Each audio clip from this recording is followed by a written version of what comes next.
By the early 19th century, the U.S. was rapidly growing, both in size and power. Land-hungry and ambitious, the new country was also drastically changing its policies towards the Indian nations. And nowhere was this more evident than in the treaties.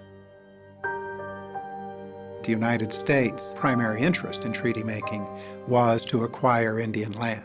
And so the treaties were used for that purpose, especially as the United States found itself in a position to pretty much dictate the terms of the treaty. And so the treaties morphed from this friendship and reciprocity sort of relationship into a very one-sided thing. There's almost a mythology about this, that somehow when the Pilgrims arrived, they were dragging land behind them. There was no land brought here. The land here was Native nations. And this is what the United States needed. It's what it wanted. They wanted all of it. They wanted everything. The greed came in. Well, we have a little tract here now we need a little more. And, well, we need to go make another treaty.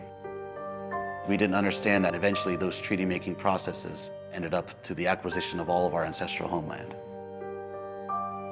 That land was a part of us. That land helped us be. That land was who we were and who we are. To get what they wanted, U.S. officials brokered treaties through any means available. Their tactics were so corrupt that the once trusted treaties became quickly known as bad paper. There were people at these treaty negotiations who would do anything to get an agreement on the table. And so there was very routinely bribery, individual payments made to tribal leaders. Alcohol would be used to put people in an agreeable frame of mind, and even coercion to say to people, you must sign this agreement or else.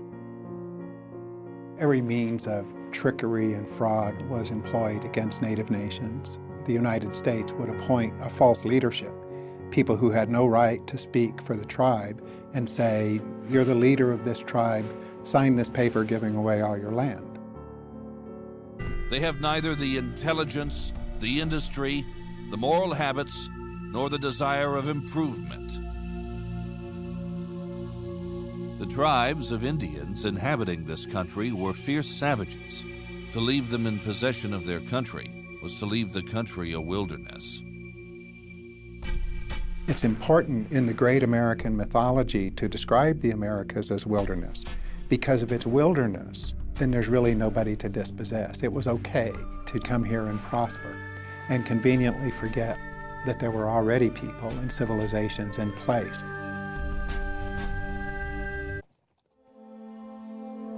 As Americans successfully pushed the bounds of the frontier, they not only believed that they were destined to take over the land and prosper, they believed that God was the one who put them there to do it.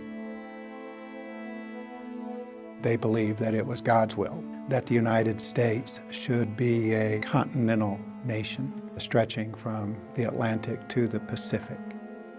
As each wave of immigration would come, they'd move into an area. The United States would then make some sort of arrangement with the tribe to get that land from them, and then more would come, and they'd advance the frontier even further.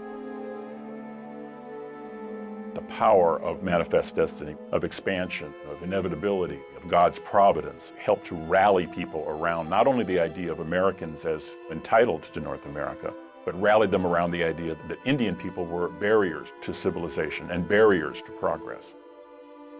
No matter how many treaties were signed or how much land they gave to the United States, the Indian was still in the way. This was known as the Indian problem. This so-called problem continued despite a decades-old policy to force Indians to swap their land east of the Mississippi for land west of it. The Indians would then move to those western parts and away from the Americans. This plan was simply called removal. The Removal Act was the centerpiece of Andrew Jackson's political agenda. We had already been fighting to keep that land. And sure enough, when the government was coming in there to take us out of that land, we fought even more. But at some point, have to realize that this fighting is all going to be about death, and death is coming, then I need to be protecting my family, and I want my children to survive. So we have to endure this removal. Many of the tribes did choose to accept removal as a means of maintaining the tribal nation. What choice was there? After decades of engagement, they could no longer resist. And so they gave up their lands, they gave up their homes, they gave up their fields and forests, they gave up literally their way of life in order to be able to stay together and be what they were. Brothers, you cannot remain where you are now.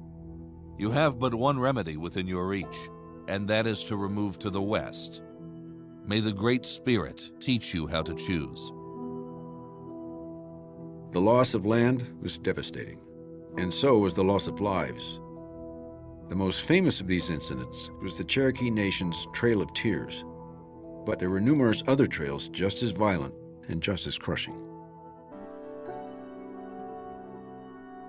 That really was a road of death. People were falling on the side of the road or being shot or being murdered on the road and being left there. The removal process was done in a way that was not efficient in making people survive.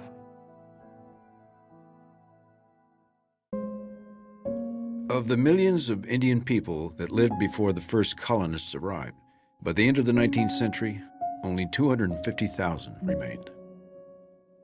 The removal of a tribe was certain to destroy all of the things they knew about taking care of themselves, all of their medicines, all of their foods. Everything about them had to change in order to survive. It can only be understood as an act of destruction. When you move a people from one place to another, when you displace people, when you wrench people from their homelands, wasn't that genocide?